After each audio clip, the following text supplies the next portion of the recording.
Welcome, welcome. And of course, this is the section when we do Torah Temimah. We're going through Genesis in order, each Torah Temimah following the other Torah Temimah. And so we're on to chapter 2. Wow. Okay, give me a sec. We'll get the text and I'll be happy to make the bracha. Yeah, right. Okay, so hopefully you can see us. Baruch atah Adonai Eloheinu melech haolam asher kitshanu b'mitzvotav v'tzivanu la'asok b'divrei Torah. Amen. Thank you. And we are reading in chapter 2, verse 6, excuse me.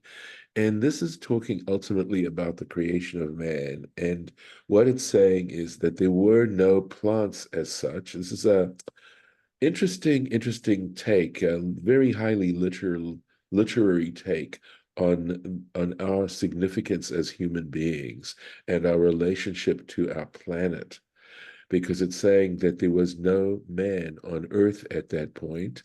And it says here, Adam ein la'avod et adama. There was no human beings to work the ground, right? And so we go into the creation of man, and what happens is we read ya'le, a mist would come up from the earth, right, or from the land, and water all the surface of the ground. And the reason is that everything was just dusty, and the water helped the dust particles to cling together, from which God could form man. That's what it says here, that God formed man like a potter forms a vessel from a combination of earth, clay, and water. So, by the way, and of course, just to go over this one more time, and the reason why bread represents human body is because, of course, you take the dust of the flour and you mix it with the water and you form a dough, and you're able to form a loaf of bread from it. And the yeast is also important, by the way. The yeast actually symbolizes, by the way, the Yetzer Hara, our evil inclination, which in our tradition is necessary, that we would not procreate if we did not have this evil inclination. So it's not evil in a simple kind of way. It's evil in that the potential for us to act in an evil way is there, but at the same time, it is a vital necessity. At any rate, here we are going back into the creation of the world, or the creation of human beings, and we're reading the passage that says, this is another one. You can see that we've had quite a few Torah Temimahs on this mist going up, right? This one you'll see, we're going to take this word aid, and because it has more than one meaning, normally it means mist, and in the context of the Torah here, it means mist, but we're going to take its other meaning now and see what we can do with it, and whether we can understand the sentence now more metaphorically than literally. So, Tanya, there's an early an early source prior to the year 200. Lama nikra shmo shel anan aid. Why is there a name for a cloud that is this term aid, mist? Mipnei sheshover lemafki'ei she'arim. And the reason is that it is, the word aid can also mean calamity. And that is because it is calamitous. It breaks those who want to raise prices. Mafki'e, the sha'ar, which means a gate, also is understood as the market. And people who try to raise prices, and mafki'e comes from a word, paka, can that also mean to burst. In other words, when the reason it's called an aid calamity is because it is calamitous to those people who want to raise prices. And in case you're not sure how this is working, I believe we're going to clarify it very well for you in a moment through the Torah Temimah's own commentary. So we actually had you can see, let me look. Okay. All right. No, okay. So we're on to Yud Tet. Okay.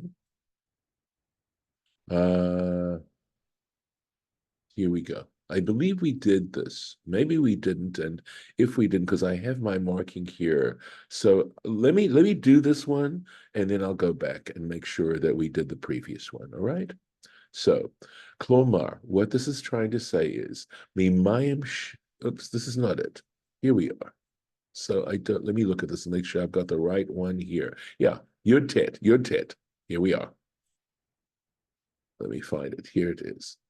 Ki be'eder hamatar, because when rain is absent, ole hamachir, prices go up, right? Because there's no rain, and so there's more of a shortage of food, and we know that when there are shortages, prices go up.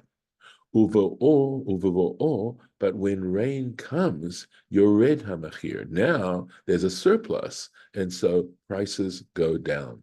Vishover, and in this way, it breaks, right? Those people who want to raise prices. Darish al derech remes, and he says, Torah Temimah says, this is a remes, this is an allusion. It's not the literal meaning of the passage in its current context, but it's seen beyond its context, right? It's understood as a remes, which is a certain type of interpretation beyond midrash. It takes the sentence and the ideas beyond their context, but sees it still applicable. So, remez aid, that this word aid, milashon shever, because it can be understood as a calamity, right? A calamity. The word aid can be understood as calamity. V'hadiyuk, right? And the reason for looking at it this way, midalo kativ umatar yishke. And the reason why is that it's looking at the choice of the Torah as for this word aid and doesn't use a more obvious word, which is umatar, which means rain. It doesn't say, and there was no rain to water the ground. It says aid specifically. And so the thought is, why do they take a less obvious word and use it in this context? And the implication is then that because there are other meanings that the Torah wants to teach us by using this particular word.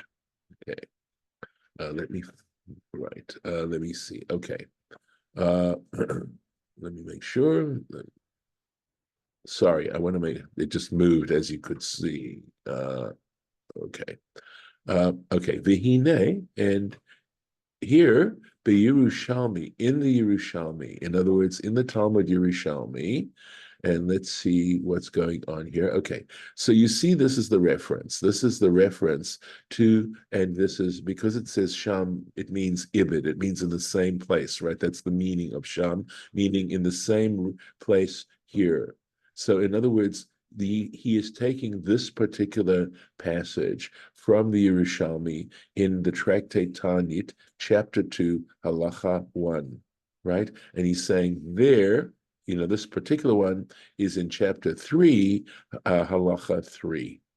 And so he needs to explain something. He feels a need to explain to us something from this source that he's taken. And one of the things that Torah Temimah does is he doesn't just quote verbatim from these sources. He tries to put it in language that will be understood. So, for example, if it's in Aramaic, he'll translate it into Hebrew for us, and because more people understand Hebrew than they do understand Aramaic, and sometimes also, if it's a complicated statement, he'll try to simplify its complication. So this is what he does up here. He not only finds relevant passages to explain the Torah, he also tries to work with those passages to help us have a better sense of what those passages are saying. So this is why he's going into what he's going here.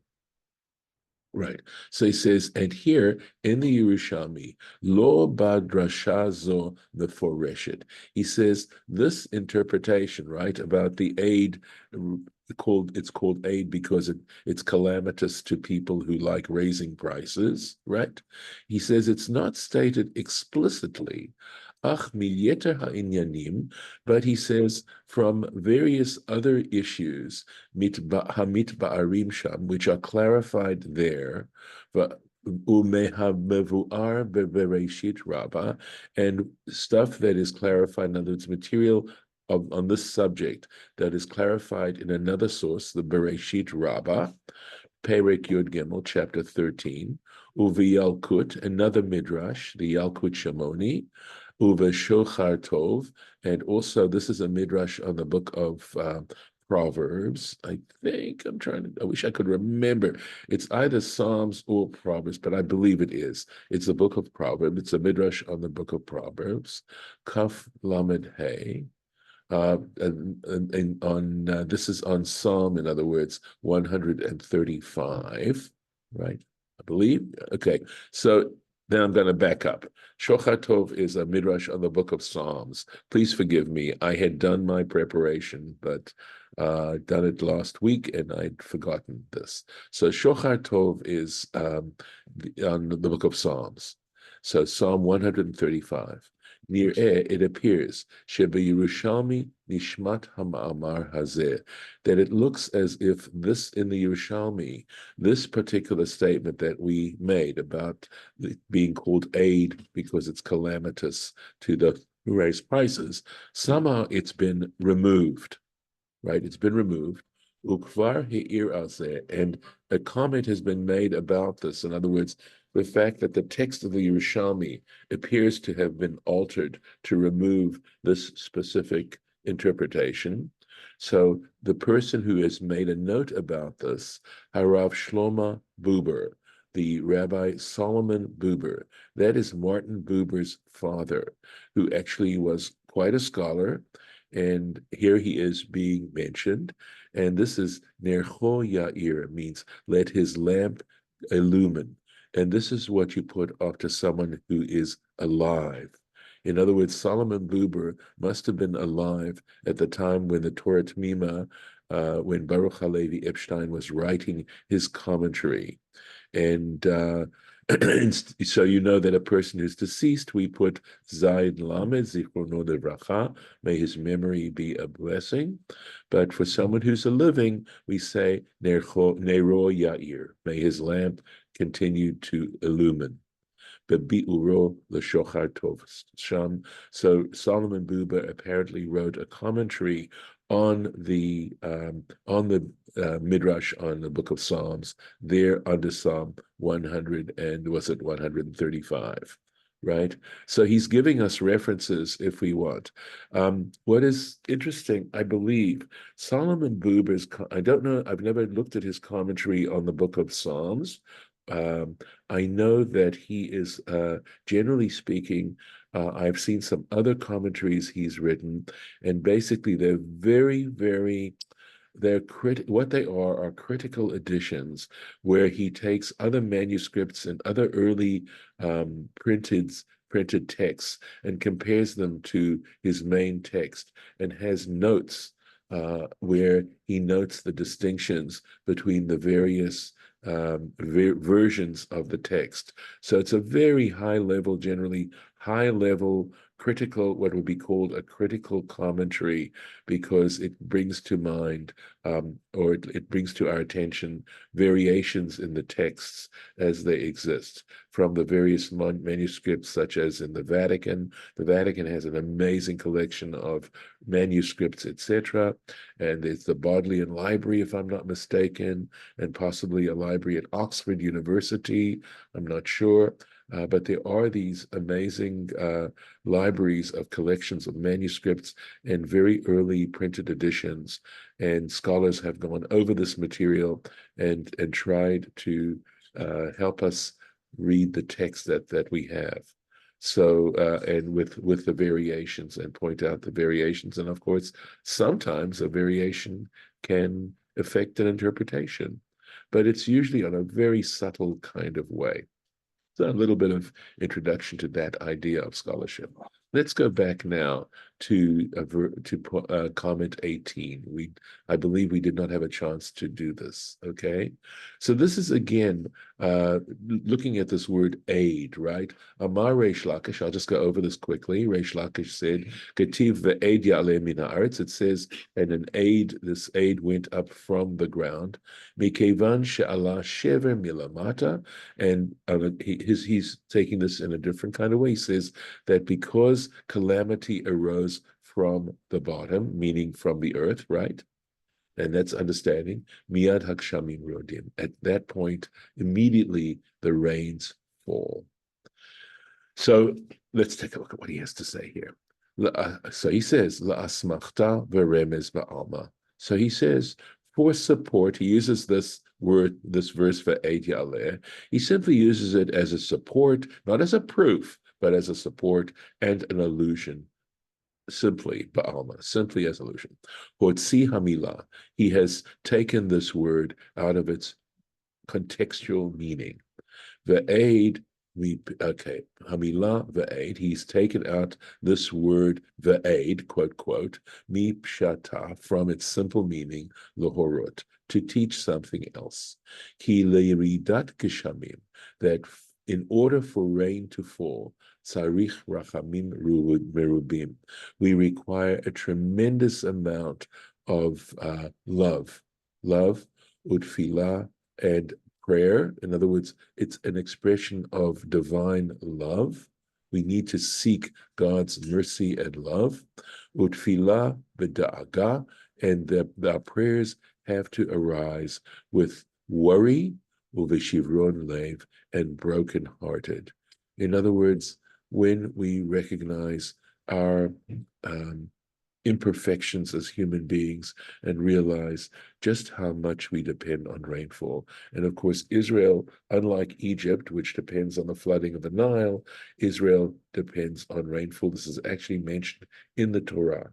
And rainfall, as we know in the state of California, is an incredible blessing and, in fact, is the essence of being able to live here. V'darish aid milashon shever, and so he interprets this word aid from a word that to mean catastrophe, kamo, and he gives an example, the aid nachon litzalo, and this is a quote from Job 18, verse 12, which says, and calamity is ready to make him stumble. And see furthermore, lefanenu, ahead, coming up ahead, Barosh Perik Hazinu, at the beginning of the chapter Hazinu, Ba'a Od Drasha Binyan Zeh, there will be another similar kind of interpretation in regarding this matter. Well, without checking that out, does he mean with rainfall? I suspect he does. He's talking about what it takes for rain to fall.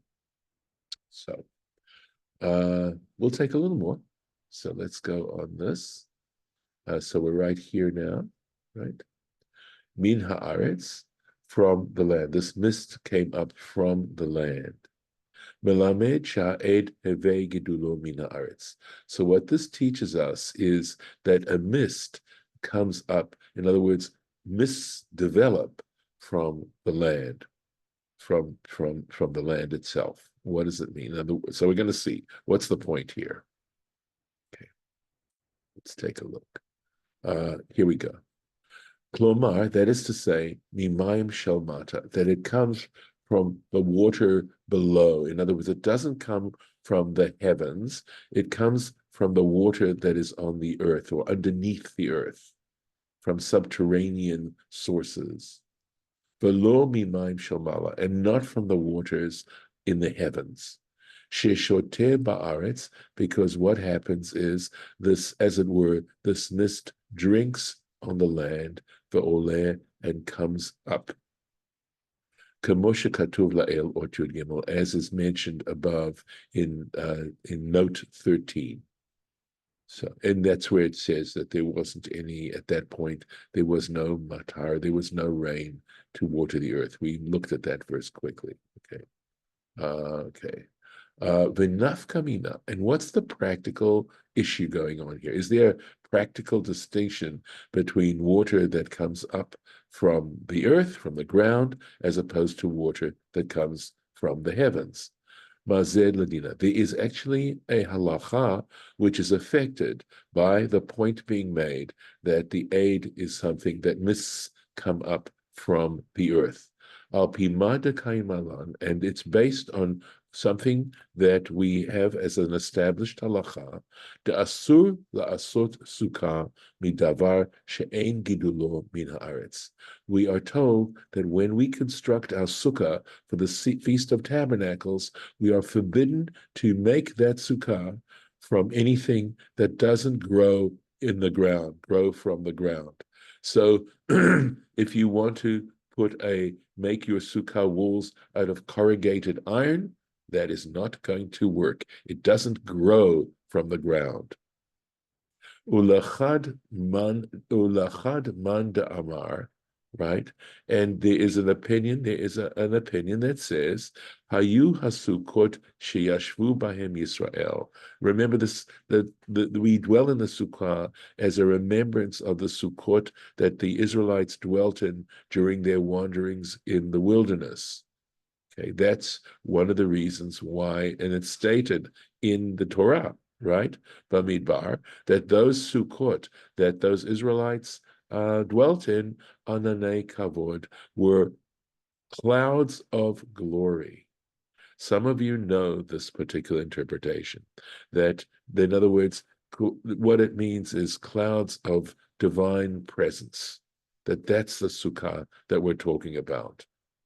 And regarding this, as a remembrance of this, Anu Osim Hayom Sukkot. That's why we construct Sukkot for this festival nowadays. Lachen Yalfinan, and for this reason, we derive this Isur, this prohibition, to make Sukkot out of something that does not grow from the ground, Mikan, from this interpretation. In other words, the fact that the aid, that this mist, has its origins in the ground, we learn that, and because we're saying that these Sukkot were a remembrance that we build today of these clouds, that's why they have to be from the ground. The makshinan, okay, the anane kavod, the anane matar, because what we connect, right? We connect the clouds of glory, the anane matar, to the clouds of rain. They are connected. Ma anane matar gilulam. So we say that just as the clouds of rain, gedulam, their growth, their development, min haaretz, is from the land, kemavuar, okay, has been explained, because what we understand is that the heat, right? There is moisture on the earth, and what happens is the heat turns that moisture into clouds, which then rise up and become rain clouds. Hacha, here too, in this connection, af ananei kavod haya gedulam min haaretz. So just the same, we say that the ananei, this clouds of glory, their growth was also from the earth. Vayitba'er od inyan zeh, and he says this will be clarified, this whole issue will be clarified further, lefanenu im yirtzeh Hashem, if God willing, Sof Perek Re'eh, at the end of, Parshat Re'eh. Re'eh is in the book of Deuteronomy. So clearly he has gotten through a lot of this material and gone over it several times, because there he has written further elucidation on this particular issue. And that's where we will stop today. And I will take this and I will do this. Hopefully it will work. We'll see. There it did. Just took its time. And we do this here. We'll put this here. So this comes out somewhere. Oh, it just came back right there. So I'll just move it this way. And this is where we will pick it up next time. And I'll also mark this space. And I'm going to stop the share. And we have a minute in which to comment. Any thoughts? Golda, I'm sure you were familiar, and Harlan, nay, Yeah. Harry, yes, with the clouds of glory. They Heard dig it before. well. I mean, water comes from the ground with wells. You got to dig a well and you get the water. Yes, but it also comes up through And evaporation. in Israel, I And think it the water comes from the mountains. comes from the clouds. But what happens is that the water evaporates from the earth and then forms clouds. Kathleen, were you familiar with this clouds of glory interpretation for the Sukkot, for the tabernacles? No, I wasn't. So look, this is I why know you I'd need it. heard it There we before, go. but Yes. But look at this, right? But the point is, I also was familiar with the law that says you cannot build a sukkah out of something that doesn't grow from the ground. That I knew. So our Connection PVC of the piped two. one was no good all these years. Technically, yes. Although the pipe, remember, you know, that's a really good question, because I also have I think that is not the sukkah itself. Right. It's just the top, right? Right. No. Again, you can't make a sukkah out of bricks. It isn't just the roof. Okay. Okay. The point is that because, for That's too example, I permanent. have a sukkah which where there are metal bars that form a framework for the sukkah. Right. The That's, framework, yes, okay, I they have one of must have those. had a discussion about this. I'm sure they had a very serious discussion about Metal this. comes from the ground, though. No, but it doesn't grow from the ground. It says Yeah, but Gibulor yes. min haaretz, that grows, whose growth is from the ground. So the answer is that the framework, if this is a kosher sukkah with whether it's PVC pipe or whether it's metal, is that it's the frame of the sukkah and it's not the sukkah itself. And that's why the cloths that you hang on the framework, okay, are possible. But then I'm also thinking they are very often a combination of plastic tarps. Right, like shower So curtains or something like that, stuff like that. yeah. Yep. So it must be. I'm going to go back, Golda, and I'm glad I'm recording this. I'm going to go back and say, you must be right. That when he says you cannot make it, except they are talking about the roof. I It think must be so, because just the that's your roof. Otherwise, cloud. because otherwise, those tarps that you use to then cover the sukkah, they're Right. also plastic or whatever. They're not made out of cloth, right? If they were made out of sisal, that would be fine. If they were made of sacking, they would be fine, if that is the necessity. So apparently you are right. I'm going to go back and say I'm you are right. gonna say that because if we're talking clouds Right. are over our heads. Yes, that's right. So And they it's not symbolize good. those clouds. Yes, Right. exactly right. It's the schach Yeah, that has to be made out of it. Has to be made I out of think something so. that grows. Yeah, because it's otherwise we're all in trouble. Right. You know. Okay. I'm going to stop the recording. All right.